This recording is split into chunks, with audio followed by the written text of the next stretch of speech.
I think अभी का जो ये वीडियो होने वाला है, मेरे हिसाब से ये पूरे जो हम आज जितने भी हमने अभी तक के वीडियोस किए हैं, मुझे लगता है कि अभी तक का शॉर्टेस्ट वीडियो होगा, just like MI's purse this season for the auction. तो आप सबका स्वागत है। आज हम मुंबई इंडियंस के बारे में बात करेंगे। वैसे मुझे सिर्फ बताना है इस चीज के ऊपर कि आज हमारे साथ हमारे गेस्ट जो रुमान भाई, जिसको आपने केकेआर में देखा था, वो जुड़ने वाले थे।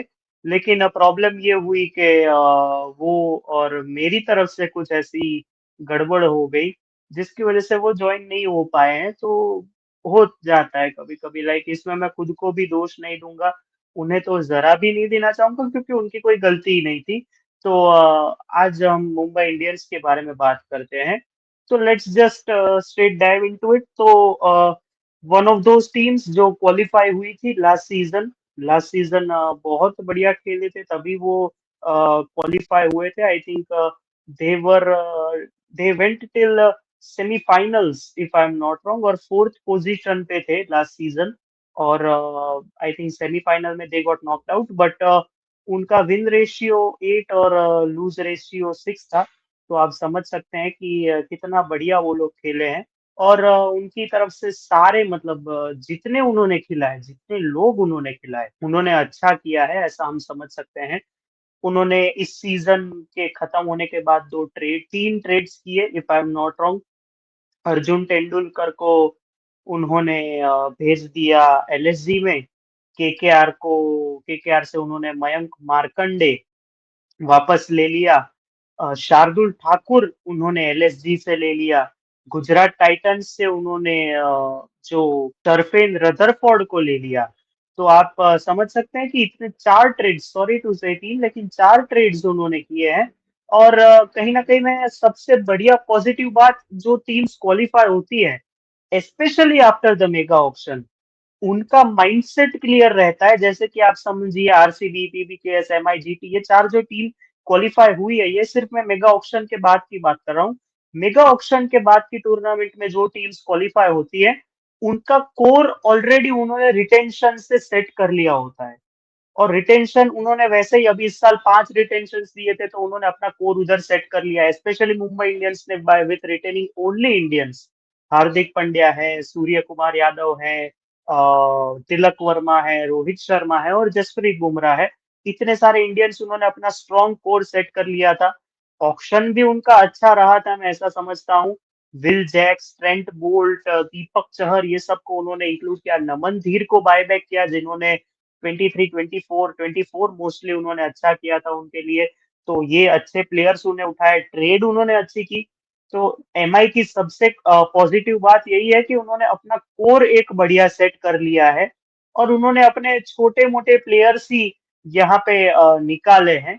तो सबसे पहले तो मैं ट्रेड्स की बात कर लेता हूँ। सबसे पहले अर्जुन तेंदुलकर के ट्रेड की बात करें, तो समवेयर आई फील के एमआई को भी कहीं ना कहीं पता था कि ये टीम में फिट नहीं बैठ रहे हैं, क्योंकि उनके पास अगर आप पेसर्स में देखें, तो Jasprit Bumrah is their main pacer, Trent Boult है, कॉर्बिन बॉश है, राज अंगद बावा है, Hardik Pandya is a pacer. I think Naman Dhir can be a good pacer if he wants to, अगर उनको खिलाते हैं तो। शार्दुल ठाकुर को उन्होंने ट्रेड किया है, दीपक चहर ऑलरेडी है, अश्वनी कुमार भी उनके पास हैं, जो इतने सारे पेसर्स है। तो आई थिंक इतना एक्सपीरियंस्ड बॉलिंग लाइनअप है, अगर हम अश्वनी को बाजू में रखे तो उनका मोस्टली पेस डिपार्टमेंट में उनका सेट है।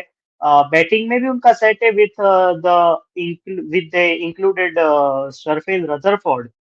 जहाँ पे उनके एक्सपीरियंस बैटिंग की बात करें, सूर्य Kumar Yadav, Rohit Sharma, Tilak Verma, Ryan Rickelton, Hardik Pandya, Naman Dhir, Will Jacks, Mitchell Santner, ये सारे जो प्लेयर्स हैं वो इनके मतलब ऑलरेडी थे ही। तो इनका एक्सपीरियंस इन्होंने ऑलरेडी अच्छा रखा ही है। तो आई फील के कोई गलती या फिर कोई ऐसी चीज ऐसी नहीं है कि इनके दायरे में जाके रखे तो कोई गलत हो सकती है। टॉकिंग अबाउट अर्जुन तेंदुलकर, तो अश्वनी कुमार ने भी बहुत बढ़िया किया था, वेर एज सैम करन से आई थिंक 2 सीजन पहले मार खाने के बाद he was not that good in the in overall series या फिर ओवरऑल टूर्नामेंट। तो अर्जुन का जाना ज़रूरी भी था और एलएसजी से उन्होंने शार्दुल ठाकुर लिया है, तो अर्जुन शायद उधर खेलेंगे ज़्यादा से ज़्यादा, अगर मैं सही निकला तो अच्छा है, वरना फिर वो भी उधर भी बैकअप में ही रहेंगे। लेकिन शार्दुल ठाकुर को उन्होंने इंक्लूड किया है। I am personally happy for one thing कि दीपक चहर और शार्दुल ठाकुर 2024 के बाद साथ में वापस आएंगे, दोनों रीयूनियन होगा। मेरे को तो, मेरे लिए तो वो अभी भी 2018 से 21 तक की मेमोरी है, दोनों को साथ में देखने की। लेकिन उनका बॉलिंग लाइनअप अगर आप देखें with this bowlers, Bumrah, bolt, फिर चहर और ठाकुर, ये चार एक्सपीरियंस बॉलर्स उनके पास आ जाते हैं। शार्दुल ठाकुर महाराष्ट्र से हैं, मोस्टली पालघर में जन्म हुआ है, तो मुंबई से, महाराष्ट्र आई थिंक मुंबई से खेलते हैं, तो उनका होम ग्राउंड है वानखेड़े कहीं ना कहीं। तो ये चार उनके पेसर्स हो गए। Let's see where Corbin Bosch fits in, because I think Ryan Rickelton, Sherfield Rutherford, Mitchell, Will Jacks और ट्रेंट बोल्ट, ये चार इनके बनते हैं ओवरसीज फोर। अगर मिचेल सेंटर खिलाना है तो ये देखते हैं कैसे खिलाते हैं उनको। बाकी this is what I feel about Shardul Thakur के, उनको एक्सपीरियंस बॉलर एक और मिल जाता है उनके नजरिए से। शर्फेन रदरफोर्ड की जब अनाउंसमेंट हुई थी तो आई वाज क्वाइट सरप्राइज, क्योंकि वो एमआई के साथ आई थिंक 2020 2021 में भी थे, केकेआर में वो 2022 में थे, लेकिन बहुत मैचेस नहीं खेले वो। तो ये एक सरप्राइजिंग नाम था। लेट्स सी, क्योंकि मे बी उनको राइट लेफ्ट कॉम्बिनेशन ज्यादा अच्छा करना है, बिकॉज ओपनिंग में आपके पास रिकल्टन और रोहित शर्मा है, तो वो एक सॉर्टेड है। नंबर 3 पे अगर आप देखें तो बहुत से नाम है, लाइक तिलक वर्मा आ सकते हैं, सूर्य कुमार यादव मोस्टली 3 पे आते हैं, फिर तिलक वर्मा आते हैं, फिर नमन धीर या फिर विल जैक्स आते हैं। तो let's see where Sherfane Rutherford fits in, because I personally feel कि ये एक बैकअप ऑप्शन की तरीके से उन्होंने लिया गया है। I would prefer Mitchell Santner, because उनका स्पिन डिपार्टमेंट स्ट्रांग हो जाता है with Will Jacks, Santner and Indian में अगर हम देखें, इंडियन में कोई ऐसा एक्सपीरियंस स्पिनर उनके नजरिए से अगर मैं देखूं विद द एमआई एक्सपीरियंस, तो मेरे को मयंक मार्कंडे ही दिखते हैं। तो ये इनके स्पिनर्स है, like spin department I think they will buy back and they will go back for Vignesh Puthur. अगर उनको वापस लेते हैं तो that would be well and good. Same for Karan Sharma, क्योंकि स्पिनर्स यहाँ पे बहुत नेसेसरी बनते हैं एमआई के लिए। सिर्फ वो डिपार्टमेंट कहीं ना कहीं मैं वीक समझ रहा हूँ। बाकी ये दूसरी या फिर तीसरी ट्रेड की बात की हमने, अर्जुन तेंदुलकर का तो मैंने बोल दिया कि उनकी कहीं ना कहीं जगह नहीं बन रही थी। तो ये तीन ट्रेड्स हैं। तो ओवरऑल इनके ट्रेड्स में इन्होंने सबसे बढ़िया बाजी मारी है, जो चार ट्रेड्स इन्होंने की है, जो मैं समझता हूँ। तो ये सबसे बढ़िया चीज है। और इजीएस्ट या फिर स्नूज फेस्ट होगा इनके लिए कि इनको सिर्फ बैकअप्स ही लेने हैं। बैकअप्स के अलावा ये कहीं ना कहीं कुछ ना कुछ टारगेट नहीं करेंगे। ये इनके पास एक ओवरसीज स्लॉट बचा है, लेकिन हम उसकी आगे बात करते हैं। तो इतने सारा एक्सपीरियंस है इनके पास, तो they will go only for the uncapped, और mostly they can go for someone like Sarfaraz या फिर Prithvi Shaw, just to be safe for the backup of Rohit Sharma, Prithvi Shaw आ सकते हैं। This is just my guess.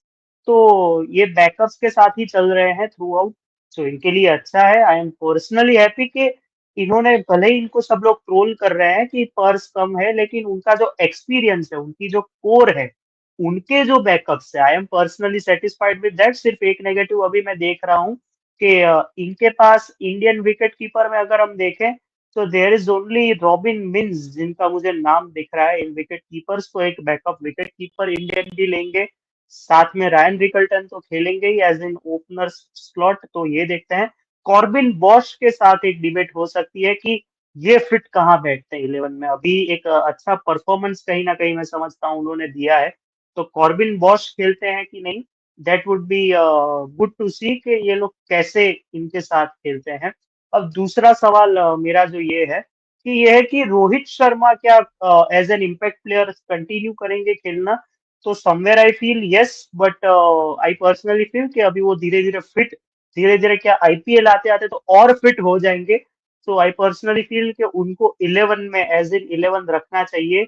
अभी कहीं ना कहीं फील्डिंग में भी वो अच्छा कर रहे हैं, तो it would B not necessary कि उनको इम्पैक्ट प्लेयर में ही रखें। मतलब वो जो मीम बनते हैं ना कि आराम से अपने बैटिंग लेके वापस आराम करने। तो I personally would be happy. Even Rohit Sharma भी सोच रहे होंगे कि मुझे फील्डिंग करनी है या फिर मुझे फील्ड पे ज्यादा टाइम रहना है।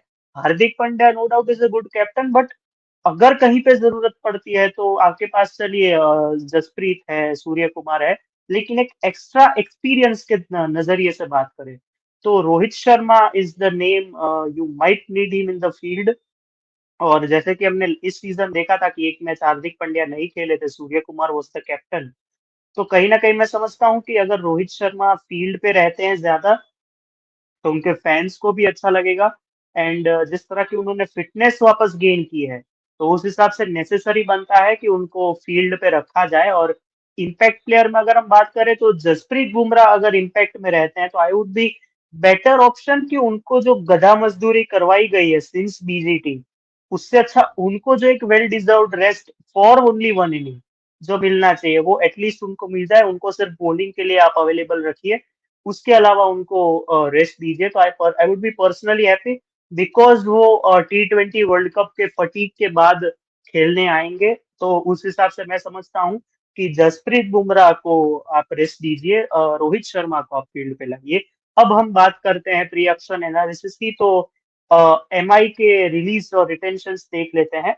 रिलीज प्लेयर्स हैं Surya Kumar Yadav, Rohit Sharma, Tilak Varma, Sherfane Rutherford, Ryan Rickelton, Sherfane Rutherford traded, Robin Minz, Hardik Pandya, Naman Dhir, Will Jacks, Mitchell Santner, Corbin Bosch, Raj Angad Bawa, Deepak Chahar, Shardul Thakur, Jasprit Bumrah, Trent Boult, Allah Ghazanfar, Ashwani Kumar, Raghu Sharma, Mayank Markande. Release players हैं Karan Sharma, Reece Topley, Satyanarayana Raju, Arjun Tendulkar, Lizaad Williams, KL Shreejith, Bevon Jacobs, Mujeebur Rahman और विघ्नेश पुथुर। तो एक हम यहाँ पे सिर्फ इसी चीज की बात करेंगे कि एक ओवरसीज स्लॉट इनका बचता है if I am not wrong. अगर देखे रदरफर्ड है, रिकल्टन है, जैक्स है, सेंटर है, बॉश है, बोल्ट है और गजानफर है। तो ये 7 ओवरसीज इनके बनते हैं। तो आई वुड पर्सनली प्रिफर के पेसर्स में अगर आप देखें तो बोल्ट का कोई बैकअप नहीं है। वैसे Corbin Bosch as an allrounder backup जरूर बनते हैं, लेकिन प्रॉपर पेसर अगर ये लोग लेते हैं तो it would be really good. Same इन पेस ऑलराउंडर्स में बैटिंग ऑलराउंडर या फिर पेस ऑलराउंडर्स जैसा कोई समझते हैं कि कूपर कॉनोली है या फिर इंग्लैंड में कोई ऐसा कोई होगा जो पेस ऑलराउंडर है। तो ऐसा कोई अगर वो पेस ऑलराउंडर्स में देते हैं फॉर ओवरसीज तो वो अच्छा रहेगा। Because Reece Topley is release तो उनका लो चांस बनता है उनका कि वो लोग उनके लिए जाएंगे।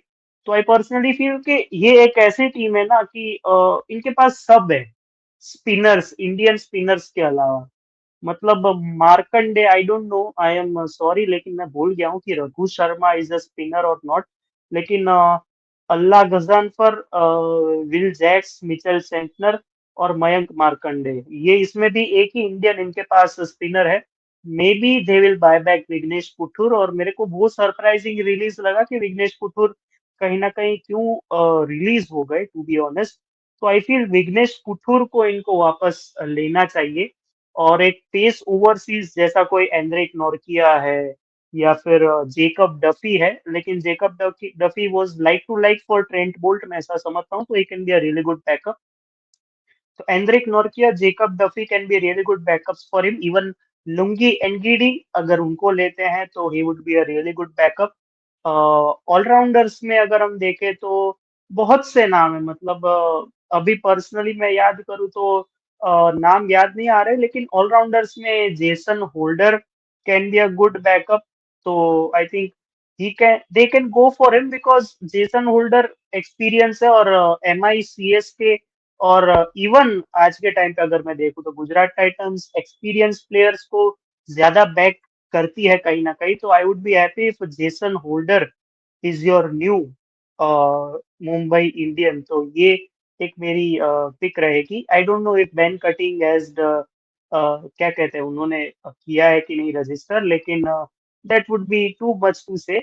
लेकिन आई थिंक ये एक उनका होना चाहिए कि ये एक ऑलराउंडर्स है मेरे हिसाब से। Cooper Connolly can be a really good pick for as in allrounder. तो ये एक नाम आप नजर में रखिए। बाकी विकेट कीपर भी उनको चाहिए रहेगा इंडियन में, इट्स ओनली रॉबिन मिंस और रायन रिकल्टन। अगर 14 के 14 मैचेस खेलते हैं as a wicket keeper that would be okay, लेकिन कहीं ना कहीं उनको भी रेस्ट की जरूरत पड़ेगी, तो एक इंडियन विकेट कीपर ले आइए आप, तो वो एक अच्छा ऑप्शन होगा इनके लिए। तो I feel this is what Mumbai Indians need. एक अगर ओवरसीज की बात करें तो एक अच्छा पेस बॉलिंग ऑलराउंडर, मतलब बैटर बॉलर दोनों। I would prefer Jason Holder, best choice है उनके लिए as for Corbin Bosch. To be honest, overseas bowler की अगर बात करें ट्रेंट बोल्ट के पीछे कौन है, तो समवन लाइक एनरिक नॉर्किया या फिर Jacob Duffy would be really good. अगर आप टॉपली को बाय बैक करना चाहते तो that's up to you, but Topley injury prone ज्यादा हो गए। I am to be honest sad for him कि वो एक इतने अच्छे बॉलर है फिर भी उनको इंजरीज होते रहती हैं। तो ऐसा अगर सही बोलूं तो कहीं ना कहीं डर भी लगता है कि ये जल्दी रिटायर ना हो जाए। तो ये दो नाम है। फिर तीसरा नाम जो मैं कह रहा था कि अच्छे स्पिनर्स ये लोग जरूर लेंगे, maybe they can buy back Rahul Chahar, we don't know, अगर कोई बिड वॉर या फिर कुछ नहीं होता तो। Rahul Chahar is a good option, या फिर करण शर्मा और विघ्नेश पुथुर तो है ही। तो ये तीन जो स्लॉट्स है इनके लिए, ये तीन मेरे लिए पर्सनली बहुत मायने रखते हैं। And an Indian wicket keeper, हाँ ये चार। KS Bharat is in option, okay but not in form, but at least वो जो गुजरात टाइटंस के साथ हर ऑप्शन में होता है ना, 4 या 5 विकेट कीपर्स तो वो लोग ले ही लेते हैं। तो उससे अच्छा आप बैकअप के लिए, तो बैकअप के लिए केएस भरत को ले लीजिए।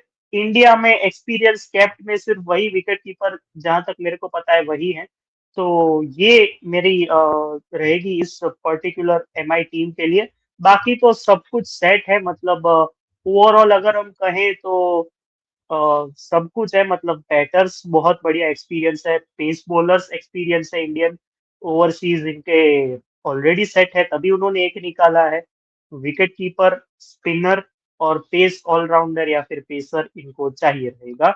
सो it would be, it is a super cool and calm option for MI to be honest, कि ये बहुत ही छोटा ऑप्शन होगा उनके लिए। टू बी प्रिसाइज एक ओवरसीज लेंगे और जो मैंने बोला अगर वो लेंगे तो उनके लिए वो चीज खत्म है। और इट्स गुड कि उन्होंने कम पर्स रखा है, मतलब मिनी ऑक्शन के लिए मैं समझता हूँ भले ही मेरी टीम है, लेकिन 15 से 30 के बीच में अगर पर्स हो आपका तो you are well settled to be honest. तो उन्होंने उतना रखा है। 2 करोड़ ही है तो भी अच्छा है कि एटलीस्ट वो लोग उनका जो एमआई स्काउट का स्पेशलिटी है, स्काउटिंग टीम, उन्होंने कुछ बढ़िया अनकेप्ड निकाले होंगे। तो आई आई पर्सनली फील के वो लोग वापस अपना जादू दिखाएंगे इस ऑक्शन में। बाकी it's really good for MI fans के ये लोग इस साल भी अच्छा करेंगे। और to be honest I am saying this for the first time in this show, CSK के अलावा देयर इज एमआई जिन्होंने कम पर्स लिया है, लेकिन उनकी स्ट्रेटेजी जो होगी इस बार भी वो बहुत बढ़िया होगी, क्योंकि उन्हें पता है कि 2 करोड़ में भी हमें अच्छे प्लेयर्स कैसे लेने हैं। तो watch out for MI in the option, भले ही सब लोग बोल रहे हैं कम पर्स है, that that doesn't matter. So this is it for the episode. As I said कि ये सबसे छोटा एपिसोड होने वाला है इस पूरी सीरीज का। तो let's see if Rohit Sharma is back on the field or he still plays as an impact player.